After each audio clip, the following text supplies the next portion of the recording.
আজই ডাউনলোড করুন আর এনজয় করুন আপনার পছন্দের শো। পয়সার লোভ ক্রান্তি আর তার দলের কারণ নেই, আর যদি সে কথা প্রমাণ করার কোনো সুযোগ থাকতো করে দিতাম। ট্রেনে আপনার সাথে ঠিক কিভাবে আলাপ হয়েছিল? আমি যে কম্পার্টমেন্টে ছিলাম নীলাঞ্জনাও একই কম্পার্টমেন্টে ছিল। আমি দেখি যে ও দরজার কাছে একদম ঝুঁকে দাঁড়িয়ে আছে। তো আমি কাছে গিয়ে বললাম যে মরার অন্য আরো অনেক উপায় আছে, সেগুলো ট্রাই করতে পারেন।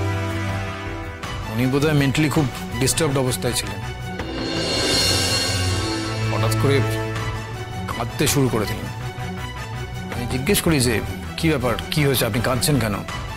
উনি বললেন ওনার কেউ নেই, ওনার কোথাও যাওয়ার জায়গাও নেই। আমি ভাবলাম যে হয়তো একা একাই কাজ করতে হয়, তো আমার আরেকজন সঙ্গী হলে আমার কাজের পরিধি বাড়ে, আরো বেশি কাজ করতে পারবো। সেই ভেবেই ওকে বললাম যে আমার সঙ্গে কাজ করবে কিনা। তো ও রাজি হয়ে গেল। ব্যাস, এটাই আমাদের প্রথম দেখা হওয়ার গল্প। সত্যি গল্পটা বলুন সবাইকে। আপনারা সেদিন গয়না দোকানে ডাকাতি করতে গেছিলেন এবং সেখানেই নীলাঞ্জনাকে কিডন্যাপ করেন, আর তারপরে আপনাদের দলে ভিড়িয়ে নেন।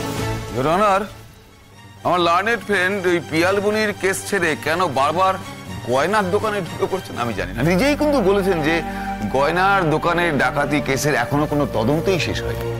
তাহলে বারবার ওখানে ফিরে যাওয়ার কি রহস্য? ওই কেসের সঙ্গে এই ঘটনার কোনো রকম যোগসূত্র কিন্তু এখনো অব্দি খুঁজে পাওয়া যায়নি। I am very sorry to see prosecution এই কেসের জন্য প্রস্তুত নয়। অনর্থক সময় নষ্ট করছেন শুনানির শুরু থেকে। একটি কোনো প্রমাণ, একটি কোনো সাক্ষী আদালতের সামনে দাখিল করতে পারেননি এখনো পর্যন্ত। এনিওয়ে, এই কেসে ইনভেস্টিগেটিং অফিসারকে কোর্টে আছেন তিনি? Yes sir. এই কেসের তদন্ত কি অবস্থায় আছে আপনি আদালতকে জানান, আর কিসের ভিত্তিতে নীলাঞ্জনা আর ক্রান্তিভূষণকে অ্যারেস্ট করেছেন সেটাও আদালতকে জানান। ইয়েস ইওর অনার, পিয়ালবনির ঘটনার তদন্তের ভার আমাদের হাতে আসার পর আমাদের প্রথম কাজ হয় এর পেছনের গ্যাংটাকে আইডেন্টিফাই করা। ইওর অনার, পিয়ালবনিতে ডাক্তারকে অপহরণের চেষ্টা এবং ওষুধপত্র তুলে নেওয়ার ঘটনায় আমাদের মনে হয় এর পেছনে ক্রান্তি ভাই ও তার দলবলের হাত আছে। এখানেও একটা খুব ভালো হোমওয়ার্ক ছিল, মানে এরা জানতো যে মেডিকেল ক্যাম্পটা দুদিনের।